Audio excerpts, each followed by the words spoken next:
நம்முடைய பிதாவாகிய தேவனாலும் கர்த்தராகிய இயேசு கிறிஸ்துனாலும் உங்களுக்கு கிருபையும் சமாதானமும் உண்டாவதாக.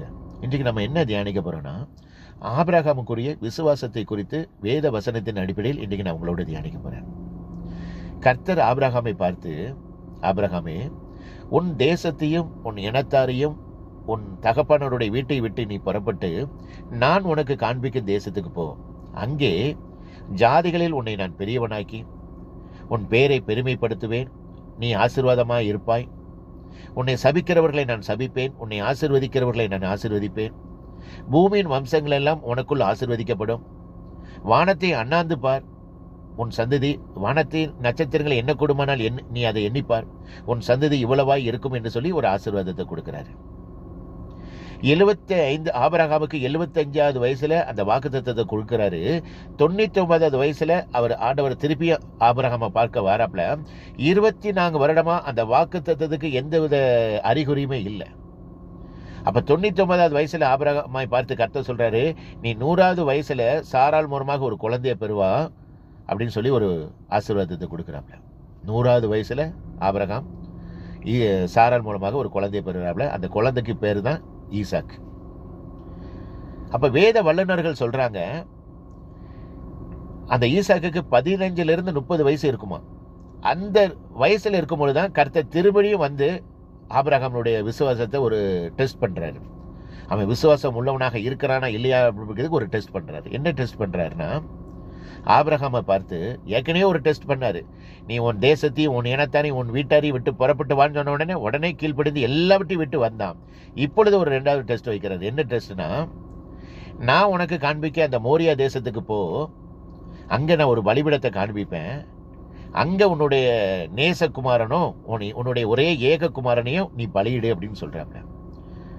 இந்த வசனத்தை நீங்க வாசிக்கும் போதெல்லாம் உணர்ந்து வாசிங்க. ஏன்னா ஒரு குழந்தைய பலியிடுங்கிறது லேஸ்பட்ட காரியம் கிடையாது. அது ஒரே ஒரு குழந்தை. அதாவது இந்த குழந்தை மூலமா தான் தேசம் ஆசீர்வதிக்கப்படும், உன் சந்ததி பெருகப்படும் சொல்லியிருக்கிறாரு. அந்த குழந்தைய உடனே கொடுக்கல, 100வது வயசுல தான் சாராக்கு கொடுக்கிறாரு. அந்த ஒரே குழந்தைய பலியிடுங்கும் போது அந்த ஆபிரகாம் மனசு எவ்வளவு கஷ்டப்பட்டிருக்கும். இருந்தாலும் கர்த்தருடைய வார்த்தைக்கு அவன் கீழ்ப்படிந்தான். அதிகாலையில் எழும்புறான். எழும்பி அந்த 2 வேலைக்காரரையும் கழுதையும் விறகு கட்டைகளையும் தூக்கிட்டு மோரியா தேசத்துக்கு போறான். 1 நாள் 2 நாள் இல்லை 3 நாள் பிரயாணம் பண்றான். அந்த தேசத்துக்கு போறான். நல்லா கேட்டுக்கோங்க. அந்த தேசத்துல போய் ரீச் ஆகுறான்.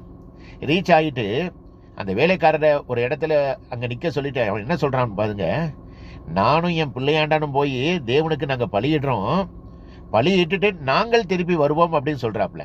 இது முதலாவது விசுவாசம். நிறைய விசுவாசம் இருக்குது. நீங்க அந்த ஒவ்வொரு வசனத்தை வாசிக்கும் போது தெரியும். அதாவது நான் மட்டும் திரும்பி வருவேன்னு சொல்லல, நாங்கள் தேவனுக்கு பலியிட்டுட்டு நாங்கள் திரும்பி வருவோம், நீங்க அது வரைக்கும் இங்கே இருங்கன்னு சொல்லி வேலைக்காரரை பத்தி சொல்றாப்ல.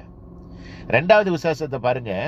அப்போ அங்க இடத்த ரீச் ஆயிடுச்சு. அந்த பிள்ளை கேட்கிறாப்ல, ஈசாக்கு கேட்கிறாப்ல, அப்பா விறகு கட்டை இருக்குது, நெருப்பு இருக்குது, பலியிடுறதுக்கு ஆடு எங்கப்பா அப்படின்னு கேட்கிறாப்ல. அதுக்கு 2வது விசுவாசம் பாருங்க. ஆபிரகாம் சொல்றாப்ல, மகனே கர்த்தர் பார்த்து கொள்வார், கர்த்தர் பார்த்து கொள்வார் என்று சொல்லி விசுவாசிக்கிறாப்ல. நீங்க ரோமர்லையும் எபிரேயர்லையும் பாருங்க, ஆபிரகாம் விசுவாசத்தை பத்தி சொல்வாப்ல. அதாவது எல்லா சந்ததிக்கும் எல்லா ஜாதிகளுக்கும் உன்னை தகப்பனாவேன் என்று சொல்லி எழுதியிருக்கிறபடி, எல்லா ஜாதிகளுக்கும் உன்னை தகப்பனாகுவேன் என்று எழுதியிருக்கிறபடி, தான் விசுவாசிக்கிறவரும் மரித்தோரை உயிர்ப்பித்து இல்லாதவைகளை இருக்கிறவர்களுமாகிய அழைத்தவரமாயிருக்கிற நம்முடைய தேவனுக்கு முன்பாக எல்லாருக்கும் முன்பாக அவன் தகப்பனானான். அதாவது உன்னை ஜாதிகளில் பெரியவனாக்குவேன், தகப்பனாக்குவேன், உன் சந்ததி ஆசீர்வதிக்கப்படும் என்று அது வாய்ப்பதுக்கு ஒண்ணுமே இல்லாட்டாலும் அதை நம்பினான், விசுவாசித்தான். அங்கதான் ஆபிரகாமனுடைய விசுவாசத்தை நம்ம பார்க்கிறோம். அந்த நடப்பதுக்கு ஒண்ணுமே இல்லை இருந்தாலும் அதை விசுவாசித்தான். அவன் வயசு 100 வயசு, ஆனா அவனுடைய விசுவாசம் பலவீனமா இருக்கவில்லை. அவனுக்கு பலவீனமா இருக்கவில்லை. அவன் தான் வயசானவங்கிற தன்னுடைய சரீரம் செத்து போனதையும் சாரலுடைய கர்ப்பம் செத்து போனதையும் அவன் எண்ணாது இருந்தான். அதனாலதான் அந்த விசுவாசமா இருந்தான். அவன் இன்னொன்னு ஒரு என்ன ஆச்சரியம்னா, அந்த பலிபீடத்துல பையனை கையை கட்டி பையனை கடத்தும் பொழுது அந்த பையன் ஒரு வார்த்தை கூட சொல்லல. அந்த பையன் அந்த இடத்தை விட்டு பயந்து விலகி ஓடல. அவன் அப்பாவுக்கு சொல்லுக்கு கீழ்ப்படிந்தான். தன்னுடைய அமைதியாக படுத்துக்கிட்டான். கையை கட்டி அப்பா என்ன சொல்றாரோ அதுபடி செஞ்சான். அந்த கத்தியை எடுத்து கொண்டு நிப்பாட்டும் பொழுது மேல இருந்து வானத்திலிருந்து தேவதூதர்கள் சொல்றாங்க, ஆபிரகாமே உன் பிள்ளையாண்ட மேல கை வைக்காத, நீ உன் சொந்த குமாரன் என்று கூட பார்க்காம நீ தேவனுக்கு பயந்தபடி இதை செய்தபடினால் நான் உன்னை ஆசீர்வதிக்கிறேன் என்று சொல்லி அதுக்கு அங்க சொல்றாப்ல. இன்னைக்கு இதுல இந்த சத்தியத்திலிருந்து நீங்க தெரிந்து கொள்ள வேண்டியது என்னன்னா, 2 தேவனுக்கு கொடுக்க வேண்டிய முக்கியத்துவத்தை நீங்க யாருக்காவது கணவன் மேலேயோ மனைவிக்கோ பிள்ளைகள் மேலேயோ படிப்பு மேலேயோ தொழில் மேலேயோ நீங்க கொடுத்தீங்கன்னா அங்க கர்த்தர் கண்டிப்பாக ஒரு டெஸ்ட் வைப்பாரு. அந்த டெஸ்ட்ல நீங்க ஆபிரகாம் ஜெயிச்சது மாதிரி நீங்களும் ஜெயிச்சிட்டீங்கன்னா நல்லது, இல்லைன்னா கஷ்டம். 2வது, நீங்க தேவனுக்கு பயப்படுறீங்களா இல்லையான்னு சொல்லிட்டு ஒரு டெஸ்ட் வைப்பாரு. அந்த டெஸ்ட்லயும் நம்ம ஆபிரகாம் மாதிரி ஜெயிச்சிட்டோம்னா நமக்கு நல்லது. தேவனுக்கு கொடுக்க வேண்டிய முதலிடத்தை நம்ம கொடுக்கணும். 2வது தான் குடும்பம், இது ஃபர்ஸ்ட். 2வது, தேவனுக்கு நம்ம பயப்படுகிற பயம் நமக்குள்ள எப்பொழுது இருக்கணும், இது செகண்ட்.